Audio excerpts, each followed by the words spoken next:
This is our first video in Chapter 5, the measurement and interpretation of elasticities.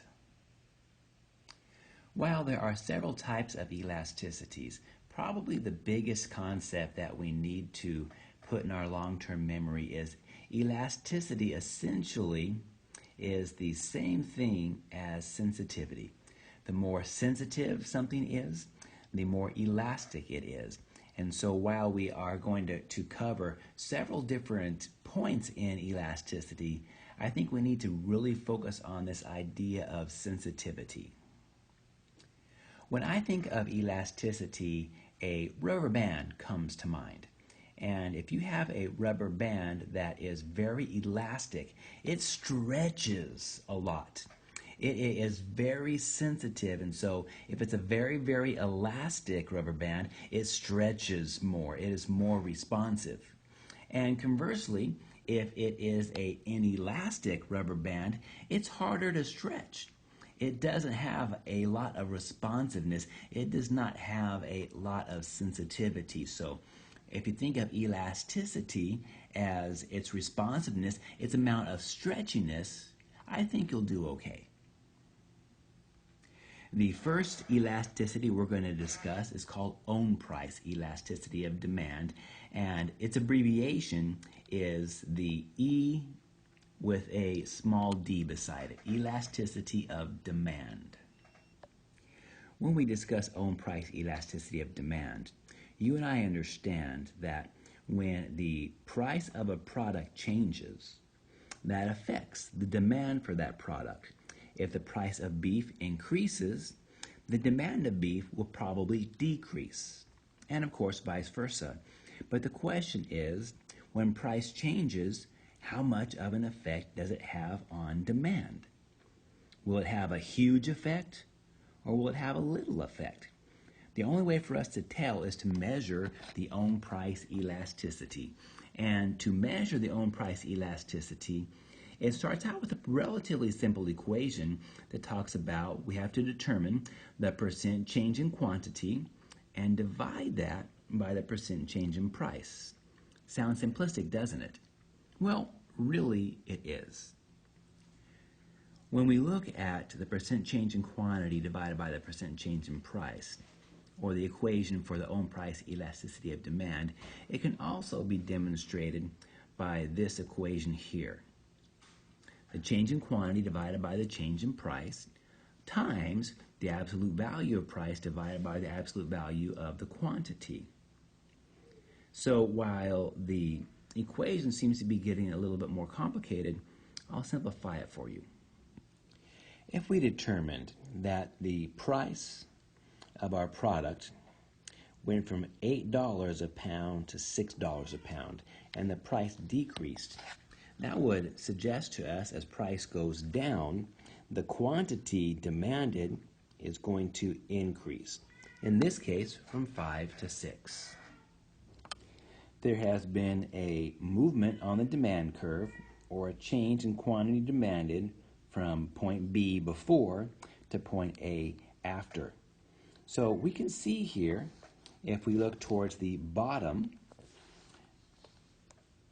the number 5 is the quantity of point B, and number 8 is the price of point B. And conversely, the quantity of point A is 6. You can see how that just moves on down towards the quantity axis. And then the price of point A is 6. We're simply taking the numbers of those 2 points on the line and putting them into the equation to calculate the elasticity coefficient. So as we plug in the points, we can see that the elasticity of demand equation is 6 minus 5 divided by 6 minus 8 times 6 plus 8 divided by 2 divided by 6.5 divided by 2. As you begin to simplify the fractions, we end up with 1 divided by minus 2 times 7 divided by 5.5. As we continue simplifying, we have a negative 11 divided by 7, which is equal to, just using our calculator, a negative 0.6363.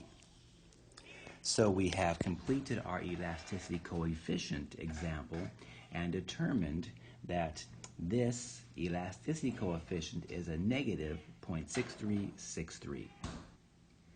I am not terribly concerned if you are able to put together the mathematical equation, because very rarely will I ask you to solve for it. But what I need you to understand is that when price changes, quantity changes in own price elasticity, and if we ran the crazy mathematical equation, we would get an elasticity coefficient. You have to understand what to do with that elasticity coefficient. Elasticity coefficients are grouped in 3 main categories. They could be elastic, they could be unitary, or they could be inelastic. And each of these are describing its responsiveness. Inelastic is not very responsive. Unitary has a 1-for-1 responsiveness rate, and elastic is like that stretchy rubber band. So if you take a look at it, unitary elastics are always at a -1 or a 1. If there's any number above 1 or lower than -1, those numbers are referred to as elastic, and they have a lot of responsiveness. If the numbers are between a -1 and a 0, or 0 and a +1, they are not very responsive, and we classify those as inelastic. And if you recall, according to our coefficient, we had a number that was 0.6363, and it lands in the inelastic category. So that's telling us a change in price is not going to cause a huge change in quantity demanded. Once you've calculated your elasticity coefficient, you have to figure out where does it land on the line. The 0.6363 is inelastic, and then you simply take that number, that coefficient, and plug it into the line below. So a 1% change in price causes a 0.6363% change in quantity demanded. So if the price of beef goes up, in this case, we know quantity demanded is going to go down. How much does it go down? Oh, it goes down 0.6363% for every 1% change. So the elasticity coefficient simply tells you the percent change that's going to happen when the price changes when we're discussing own price elasticity. If you prefer a table to a number line, this idea works the same. If the number is greater than 1, we frame that as elastic, meaning that the percent change in quantity is going to be greater than the percent change in price. As price changes, it has a big, responsive, crazy, stretchy change in quantity demanded. And if it has a 1-to-1 ratio, it's unitary. And if it is a less than 1, we call that inelastic. And a 1% change in price will have a much, much smaller percent change in quantity demanded. We understand that demand lines, consumer demand lines, come in many shapes and sizes. If a demand line is perfectly inelastic, it'll be pretty vertical, and if it's perfectly elastic, it'll be pretty horizontal. When we take a look at inelastic examples, let me see if I can give you one. When we have a product that is inelastic, the responsiveness to a price change isn't great. The example I'll give you is my son happens to be diabetic and requires insulin. So as the price of insulin changes, if the price of insulin went up from point A all the way to point B, a huge price increase, it really wouldn't change our demand. That's a big price change, but a small demand change, meaning that its inelastic items are not very responsive. They are not very stretchy. They are not very sensitive. Inelastic items are like insulin. If we consider an elastic product on an elastic demand curve, the issues are quite different. We said elasticity, something that is elastic, has a lot of responsiveness to a price change.